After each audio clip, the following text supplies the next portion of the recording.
Halo semuanya, kali ini kita akan membahas tentang flowchart untuk pemula. Perkenalkan, saya Fahmi Arifiantoro, seorang guru, web programmer, dan podcaster. Jadi, flowchart merupakan cara penyajian dari suatu algoritma.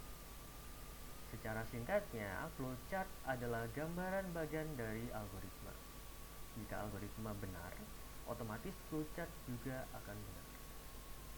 Yang akan dibahas dalam video ini adalah yang pertama flowchart, yang kedua jenis-jenis flowchart, yang ketiga simbol-simbol yang ada dalam flowchart, dan yang keempat adalah bonus. Langsung saja. Flowchart menggambarkan suatu tahapan penyelesaian masalah secara sederhana, terurai rapi dan jelas. Dan flowchart menggunakan simbol-simbol standar. Untuk jenis flowchart ada dua macam, yaitu sistem flowchart dan program flowchart. Sistem flowchart menggambarkan prosedur dalam sistem yang dibentuk. Cukup diketahui saja untuk sistem flowchart karena kita akan belajar lebih detail tentang program flowchart yang memperlihatkan urutan dan hubungan proses dalam suatu program. Ini salah satu contohnya, karena program flowchart dibagi lagi menjadi dua, yaitu conceptual flowchart dan detail flowchart. Bedanya adalah conceptual flowchart ini menggambarkan secara global atau secara umum, sedangkan detail flowchart menggambarkan pemecahan masalah secara rinci. Jadi dalam flowchart konseptual ada dua macam simbol, sementara detail flowchart ada tiga macam simbol, mendapat tambahan jejar genjang. Oke, kita langsung saja ke fungsi masing-masing simbol yang ada di sini.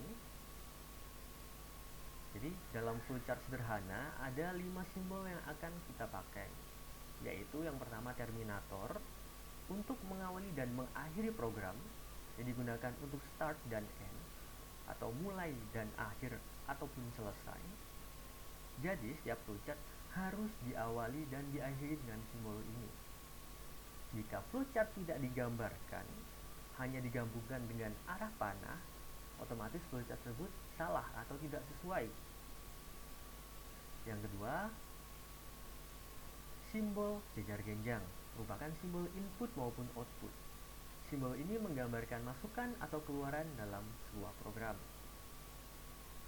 Yang ketiga, simbol garis alir atau arah panah yang menggambarkan aliran program. Selanjutnya, simbol proses yang menggambarkan proses yang ada dalam program, seperti cara berpikir, seperti loading atau hitung, itu merupakan sebuah proses.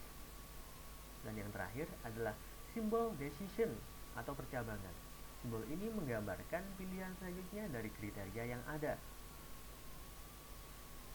Selanjutnya bonus, karena kita harus tahu kalau sebetulnya aplikasi-aplikasi yang kita gunakan setiap hari rata-rata menggunakan flowchart, tapi kita masih belum tahu flowchartnya model apa. Nah, ini salah satu contoh penerapan dalam aplikasi Gojek. Ini menggunakan detail flowchart. Ada terminator, dimulai dan akhir. Ada decision karena banyak yang bisa dipilih, layanan GoRide, GoCar, GoSend ataupun GoFood. Kemudian ada input output, yaitu memasukkan lokasi penjemputan, memasukkan nama restoran atau kafe, memasukkan pilihan menu dan lain sebagainya. Ada juga proses, yaitu pesan. Ketika kalian order atau ketika kita order, otomatis proses akan dilakukan oleh sistem untuk mengecek apakah inputan yang sudah dilakukan benar. Jika salah, maka diminta untuk mengulangkan. Nah, ini tadi adalah sedikit tentang flowchart. Saya harap semuanya masih semangat belajar dalam mata pelajaran ini. Sampai jumpa di pertemuan selanjutnya. Terima kasih.